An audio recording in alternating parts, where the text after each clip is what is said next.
Mr. Huizenga.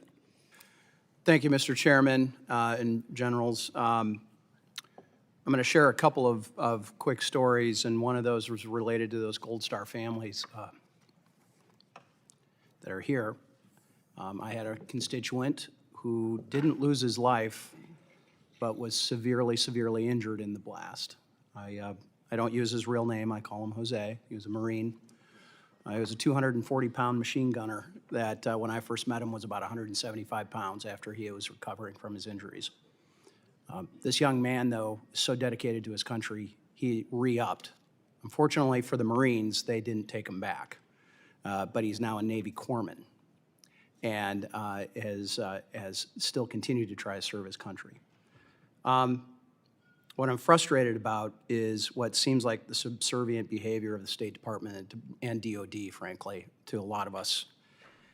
Seems that some individuals within the departments chose to save face for the administration rather than acting and possibly bringing home an already, rather than bringing some shame to a foreign policy that was a disaster. And this could have saved both American and Afghan lives. General Milley, you talked about the number of citizens, how it was impossible to know who was there. I found myself screaming at the television when I was watching a a Secretary Blinken and others within State Department briefing, saying that their estimate was about 200 U.S. citizens, most of who chose to stay in Afghanistan. That was total BS, and I'd like to say the actual words, but I'm trying to not, I'm restraining myself.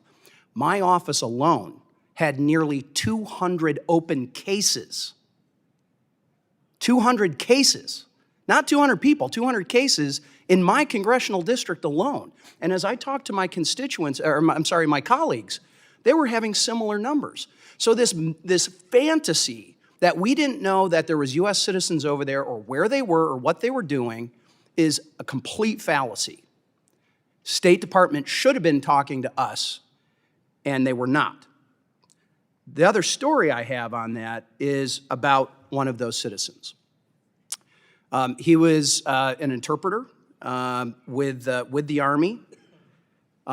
He was able to escape Afghanistan. He is a U.S. citizen now. He is here in the States. His wife was not as fortunate. Her first two attempts at entering HKIA, she was beaten almost to death by the Taliban. Now, there was a little problem. The U.S. Embassy had her passport and had all of her information. Guess what they did? They destroyed it all. They destroyed it all on the retrograde. So they printed off, she had to print off a letter to that she could then show. Guess what that letter proved to the Taliban? Where she was going. And so after the second beating, she left. We were getting literally phone calls into the office. A woman, Beatrice, in my office was literally talking to her in the middle of the night. The third time she went was when the explosion at Abbey Gate happened. Fortunately for her, she was not one of those 170 Afghans that were killed. And fortunately for my constituent, Jose, he wasn't one of the 13 Americans who was killed. We welcomed her home to the United States this past weekend, finally. If that is not an indication of a broken policy and broken system, I don't know what is. I know she's dealing with the literal physical and psychological scars that this government has put on her. Very quickly, General McKenzie, what information about American citizens did the U.S. pass to the Taliban? Very limited information, and you'd really need to talk to state because they were the agency that did it.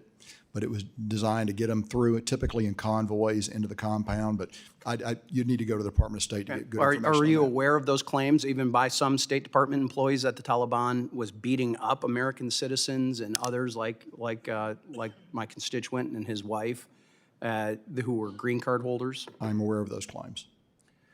Are you aware of the claims that the Taliban beat up or even killed Afghan allies outside the gates of HKIA? Yes, I am. Mr. Chairman, we had the sniper who had the bomber in his sights here in front of our committee before. And that was run up the chain of command, and he was denied the ability to take that sniper out. That's a breakdown. And I believe that the security control of Kabul contributed to this violence. I know my time is up, and I've got a few other questions that I'm going to put in writing through the chairman.